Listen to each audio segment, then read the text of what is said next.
Hello, hello, hello, and welcome to the show. You're looking at me and you're saying, what the fuck is she doing up here?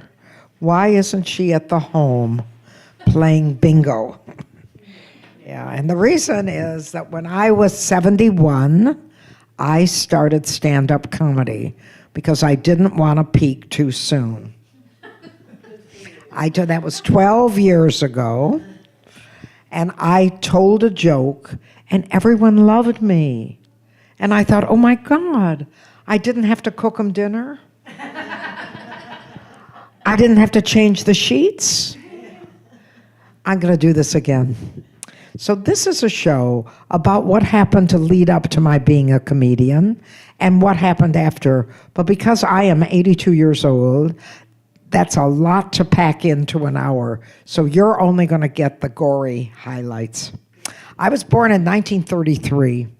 And 1933 was the height of the Depression in America. I'm from America. I know you were shocked. With my accent, you thought that I was from Bulgaria, but I'm not.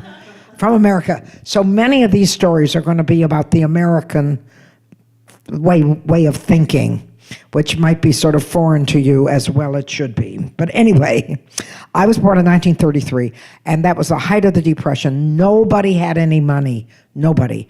If my parents could have afforded a movie, I wouldn't be here. That's it. And my mother thought that I was going to be born in August because they didn't calibrate birth times as easily as they do now. And my mother really thought I was going to be born in August, and I didn't pop out until October.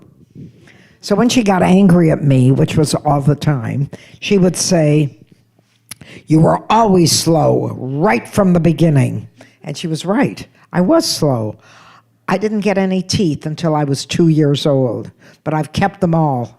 And they're filled with gold. And gold is worth over 1,000 pounds an ounce. And that's enough for the casket and for the plot. So I was a good planner.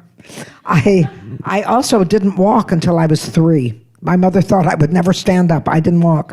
So that meant that as a child, I spent a lot of time on my hands and knees. And I still spend a lot of time on my hands and knees to keep my boyfriend happy. And I was very, very uncoordinated, really uncoordinated. I couldn't bounce a ball. I couldn't work a yo-yo. I couldn't do it. I took tennis for 4 years, and never once did I hit the ball with the racket. I spent the entire summer going like this. I never hit the ball. And then I tried to ride a 2-wheel bicycle, and I couldn't do that. I kept falling off. And then when I was 16, I thought, the hell with the bicycle.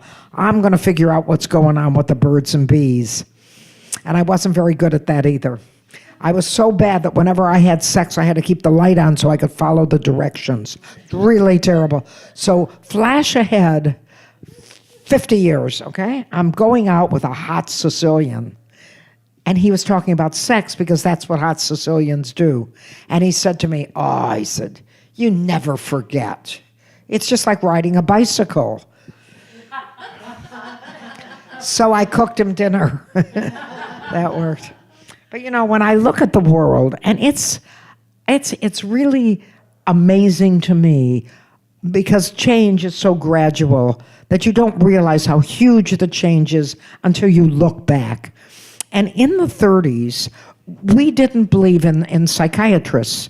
Only people that were really loony went to psychiatrists. You didn't go to a psychiatrist. There's no such thing as everybody having a shrink. They just didn't do that. And if somebody was asking funny in your family, all you did was you just locked them in the attic. And then you waved goodbye to them when you backed out of the driveway. And if they waved back, my mother would always say, "See, I told you nothing was wrong with him." But Mr. Weintraub was up in the attic for 40 years. And when he finally came out, he was 4 feet tall and he had no teeth. And I said to my mother, "Why doesn't he have any teeth?" And she said, "Because he was trying to get out." I find that amazingly funny because he was obviously trying to chew his way out. But anyway, you people take medication. And we did not take medication. We relied on home remedies. We did not take medication. If we were depressed, we didn't take any medication to cheer ourselves up. We were depressed, we jumped. That's what we did. And when now I'm from America, we did not call a doctor. First place, in America, doctors are so expensive, you're better off shooting yourself, and we all have guns, so it works much better. But we didn't call doctors because in the 30s, doctors made house calls. If you called the doctor, that meant your mother had to clean the house and bake a cake. And yeah, so we didn't call doctors, we asked our mother. And I can still remember when my father got his hand caught in the lawnmower and it was bleeding, and he waved it at my mother, and she poured a whole bottle of iodine on his hand. Oh, and my father said, "My God, that hurt." And she said, "Uh-huh, that'll teach you to put your fingers where they're not wanted."